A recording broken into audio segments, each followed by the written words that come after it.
Line express cargo நம்பகமான cargo. இதோ நீங்களும் தொடர்பு கொண்டு உங்களுடைய கார்கோ பொருட்களை அனுப்பலாம். 90 93 61 67 தொடர்புக்கான இலக்கம் 66 16 84 14. இன்னொரு இலக்கம் 55 17 27 47. அதே போல் இன்னுமொரு இலக்கம் 50 53 79 39. இன்னுமொரு இலக்கம் 99 69 84 94. லாக்கர் கேஸை வேற மாதிரி போட்டதால் வழக்கை சந்திக்க போகும் சர்பான் பிஏ விளாக். வீடியோ போட்டதால் வந்த விபரீதமா? ஆமாண்டா, நாங்கள் வீடியோ போட்டாதான் விபரீதம். அஸ்ஸலாமு அலைக்கும் வரஹ்மத்துல்லாஹி வபரகாத்துஹு. அன்பார்ந்த அனைத்து உறவுகளுக்கும் இனிய மாலை வணக்கம். இப்போ நான் ரீசெண்டாக ஒரு வீடியோ போட்டேன் இல்லையா, குவைத்துக்கு வர முடியாது அப்படின்னு. அப்போ அதில் உள்ள உண்மையிலே உண்மையான நிதர்சனம் காரணம் உள்ளே இருந்துச்சா இல்லையா? ஆனால் ஒரு சில விஷக்கிருமிகள் வீடியோக்கள் போட்டிருக்குது, சிலது கமெண்ட் பண்ணியிருக்குது, போஸ்டெல்லாம் போட்டு வச்சிருக்குது. அது பொய்யான செய்திகள், அதை யாரும் நம்ப வேண்டாம், அப்படியெல்லாம் ஒரு பிரச்சனையும் இல்லை. அதுலேயும் ஒரு சிலதுகள் நீ காலையில் நியூஸில் கூட சொன்னேன், யாருமே குழம்பி கொள்ள வேணாம், உள்ளே இருக்கிற செய்தி என்னன்றதை பார்த்துருந்தீங்கன்னா உங்களுக்கு அது புரிஞ்சிருக்கும் அப்படின்னு. இப்போ பாருங்கள், இந்த சைட்டில் இருக்குது இந்த அம்மா, இது குடும்பத்தை ஏமாத்துறதுக்காக குளோரக்ஸ் போத்தில் நல்லா சுடு தண்ணி போட்டு கழுவி சுத்தம் பண்ணிட்டு நாத்தமே இல்லாமல் என்ன ஒரு நடிப்பு. ஆஸ்கார் விருது கொடுத்துருக்கலாம், கின்னஸில் ரெக்கார்டே கொடுத்துருக்கலாம், தளபதியோட ஒரு படம் நடிக்க விட்டுருக்கலாம். அவ்வளோ ஒரு நடிப்பு. கடைசியில் குடும்பத்தை ஏமாத்துறதுக்காக குளோரக்ஸ் குடிக்கிற மாதிரி ஒரு வீடியோ அனுப்பி கடைசியில் ஃப்ரெண்டை வச்சு குவைத்தில் குளோரக்ஸ் குடித்து இன்னார் காலமானார் அப்படின்னு ஃபோட்டோ போட்டு போஸ்ட்டு போட வச்சு ஒட்டுமொத்த குவைட்டையுமே குழப்பி அடித்து அங்கே குழந்தைகள்லாம் அழுது புலம்பி கடைசியில் வெளிநாட்டு வேலை வாய்ப்பு பணிக்கம் போய் எம்பசி போய் அங்கே தேடி இங்கே தேடி கடைசியில் பார்த்தா மூதேவி உயிரோடு தான் இருக்குது. கடைசியில் எல்லாருமே குழம்பி போய் நின்ற சமயத்தில் இல்லை நான் சாகலை, நான் வீட்டாளுங்களை பயமுறுத்துறதுக்காக இந்த மாதிரி பண்ணினேன் அப்படின்னு உண்மை வெளிவருது.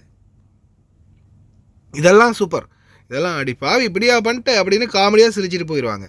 அதே நல்லா கேட்டுக்கோங்க. இப்போ ரீசெண்டாக முகத்தை ஏன் போடுறீங்க, முகத்தை மறைக்கலாம் தானே அப்படின்னு கேட்டிருந்தாங்க. அந்த திருட்டு சம்பவம் ஒன்று, ஒரு அரபியில் உள்ளாடைகள் அந்த நகையெல்லாம் திருடினதை வீடியோ போடவும் அது லட்சக்கணக்கில் மில்லியன் கணக்கில் டிக்டாக்கில் வியூஸ் போய் முடிஞ்சிருச்சு, உலகமே பார்த்து முடிஞ்சிருச்சு.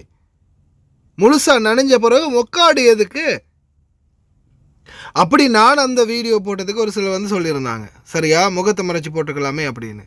அதெல்லாம் ஃப்யூச்சர்லாம் முடிஞ்சு ரொம்ப நாள் ஆகிடுச்சு. இப்போது நான் போட்டது அது எவ்வளோ லேட்டு, 1000 100 பேர் எனக்கே அனுப்பிட்டாங்க அந்த வீடியோவை. அப்போது இந்த மாதிரி தவறான செயல்பாடுகள் செஞ்சு லொக்கருக்கு கள்ள சாவி அடித்து அதை கொண்டு போய் லொக்கரை திறந்து பணம் எடுக்கும்போது பிடிபட்டு அந்த லொக்கருடைய கள்ள சாவியை வச்சு பாபா வீடியோ எடுத்த பாருங்கள், ஸ்ரீலங்காக்காரி இந்த சிங்கள பொம்பளை பாருங்கள் இப்படி பண்ணியிருக்கிறா, வீடியோ எடுத்திருக்கிறோம், இங்கே பாருங்கள் ஆதாரத்தோட சாவி வெட்டி எங்கள் லோக்கரை திறந்து காசு எடுத்திருக்கிறா, அதுங்க பாருங்கள் சிலானி செஞ்ச வேலை அப்படின்னு ஆதாரத்தோட மூஞ்சோட எக்ஸ்போஸ் பண்ணி உங்களையெல்லாம் நார் அடித்தாதான் உங்களுக்கெல்லாம் பிடிக்கும். அதுக்கு முன்னாடியே அவேர்னஸ் பண்ணி இந்த மாதிரி நடக்குது, இந்த மாதிரி ஆகுது, பண்ணாதீங்க, இப்படியெல்லாம் யோசிக்காதீங்க, தப்பு பண்ணாதீங்க அப்படின்னு சொன்னால் நாம குற்றவாளிகள். இதுதான் மக்களே தற்போதைய நிலைமை. என்னை பொறுத்த வரையில் அந்த தவறு அவங்க செய்யும்போது அதை செஞ்சு அவங்க மாட்டுப்பட்டு அந்த வீடியோ வெளியாகின பிறகு இந்த பாருங்கள் இந்த மாதிரி இந்த நாட்டுக்காரங்க இப்படி பண்ணிட்டாங்க அப்படின்னு வீடியோ போடுறது தான் மக்களுக்கு பிடிச்சிருக்குது. ஏன்னா மக்களுக்கு தேவை எக்ஸிலிசிவான வைரல் கண்டென்ட். அதே நாம் அதுக்கு முன்னாடி இது நடக்க போகுதே காப்பாற்றணுமே, ஒரு விஷயத்த ஒரு மக்கள்கிட்ட கொண்டு போய் சேர்க்கணுன்னா ஏதாவது ஒரு வழி இருக்கணும். அதில் நான் தேர்ந்தெடுத்தது தான் சரி. என்ன காரணம்னா அந்த மாதிரி தொடர்ந்து நடந்தால் நீங்களே யோசிச்சு பாருங்கள். தொடர்ந்து ஒவ்வொருத்தங்க திருடிக்கிட்டே இருக்கிறாங்க ஒரு கம்யூனிட்டி அப்படின்னா வச்சுக்கிட்டே இருப்பாங்களா? தவறு செஞ்சுக்கிட்டே இருக்காங்கன்னா வச்சுக்கிட்டே இருப்பாங்களா? முடிச்சு விட்டுருவாங்க தானே, அனுப்பி விட்டுருவாங்க தானே. அதை தான் நானும் சொன்னது. என்ன பண்ண பாருங்கள், ஏதோ மினரல் வாட்டர் குடிக்கிற மாதிரியே குளோரெக்ஸை போட்டு கழுவினாலே நம்மளுக்கு மூச்சு விட முடியாது. இது என்னவோ குளோரெக்ஸை சும்மா மினரல் வாட்டர் குடிக்கிற மாதிரி குடிக்குது. குடிச்சிட்டு நடிப்பு வேறு. அதுவும் பாருங்கள், குடித்த உடனே டேய் ராஜநாகம் கடித்தாலே ஒரு அரவர் கழிச்சு தாண்டா உயிர் போகும். குளோரெக்ஸ் குடித்த உடனே செத்து போனாலும் இந்த பொம்பளை மட்டும்தான். இந்த மாதிரி நடிப்பெல்லாம் எக்ஸிலிசிவாக படம் பிடிச்சி ஃபேக்காக நியூஸ் பரப்புவாங்க. அதுக்கெல்லாம் தூதரகத்தில் கேஸ் போடக்கூடாது. கேஸ் போடணும் யாருக்கு? சர்ஃபான் பி எவ்லாக், அவனுக்கு தான் கேஸ் போடணும். அவன் தான் எல்லாம் பண்ணது.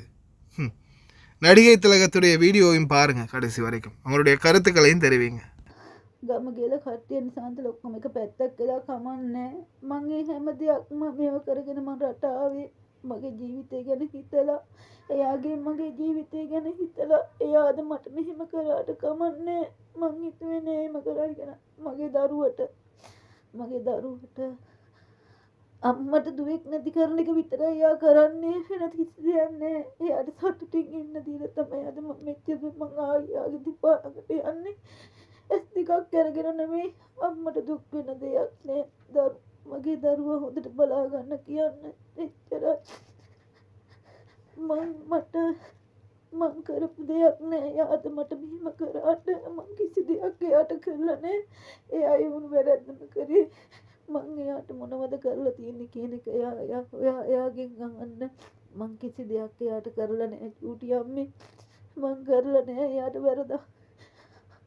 අද මම එක්ක ජීවත් වෙයි මං නැත්තම් යයි. ඒක තමයි මං ආයෙත් දෙක අරගෙන මං ලංකාවට එන්න. මගේ මේ කුවෙට් එකේ මගේ මේ මිනිහ එක්ක වැරළෙයි. එච්චරයි.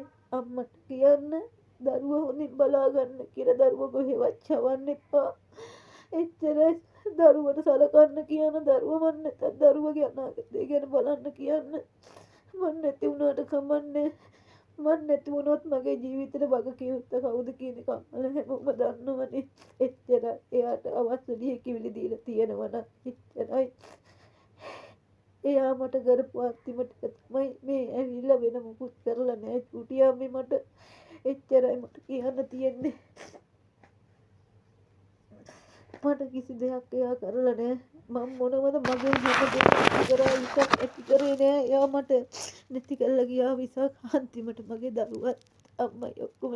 හැබැයි මම මැරුණත් මගේ දරුවත් අම්මත් මං ඒගොල්ලෝගේ බලන හැපිනියෙක් වෙලා හැරින මං ඇවිල්ලා මගේ දරුවයි මගේ අම්මවයි බලනවා. හැබැයි මගේ හතුරන්ගෙන් මං පරිගන්නවා කියලා මං කියනවා. මං හතුරන්ගෙන් පරිගන්න මේ රටේ මං මැරුණත් ඒක තමයි මගේ ඉරණම. ඒක තමයි මගේ ජීවිතේ. එච්චරයි මට කියන්න තියෙන්නේ.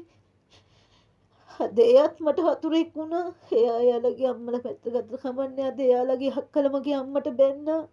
එකක් දරුවට හැමදේම එයා තමයි කියලා තිබුණේ. දරුවා කිසි දෙයක් දැනගෙන හිටියේ නෑ. දරුවට හැමදේම කියලා දුන්නේ. මගේ ජීවිතේට වගකිය යුත්තහ කවුරුත් නෙමෙයි. නිසාතරුවන් කුමාර කියන්නේ ගමගේ. එයා තමයි. එයාගේ හැම ලියවිල්ලක් මගේ මේ ෆෝන් එකේ තියෙනවා. ජී අකුර ගහන්න කියන්න ඕනම කෙනෙකුට මේකේ ලොක් එක කඩන්න පුළුවන්. මේකේ ජී අකුර විතරයි මගේ දාලා තියෙන්නේ. මේ ලොක් එකේ ජී අකුර තියෙන ඕනම කෙනෙකුට අරින්න පුළුවන්. ජී අකුර ගහන්න කියන්න. මේ සියලුම ලියකියවිලි හැම දෙයක්ම මගේ ෆෝන් එකේ රහස්ගතව මම තියලා තියෙනවා. මේක තමයි ඇත්ත. අම්මලා මේවා අරගෙන එයාට කාටවත් කරදර කරන්න ඕනේ නෑ. මං එයා කෝගෙන්ම සමුගත්තාම ඉවරයි. මං ඔයාලා කියන දේවල් ඇහුවෙත් නෑ. කවුරුත් කියන දේවල් ඇහුවෙත් නෑ. අද මගේ සමුගැනීම තමයි මේ තියෙන්නේ. කාටවත් එහෙම දෙයක් මං මගේ මතින් වැරදක් කරලා නෑ. අද එයා මට හැමදේම කරන්නේ. එයා කොහෙවත් යන ගෑණියෙක් පස්සේ ගිහිල්ලා තමයි එයා මට හැමදේම කරේ. එයා හැම දෙයක්ම කරලා නෑ කියන මිනිස්සයා. ඒක තමයි ඇත්ත. ඒක තමයි ඇත්ත.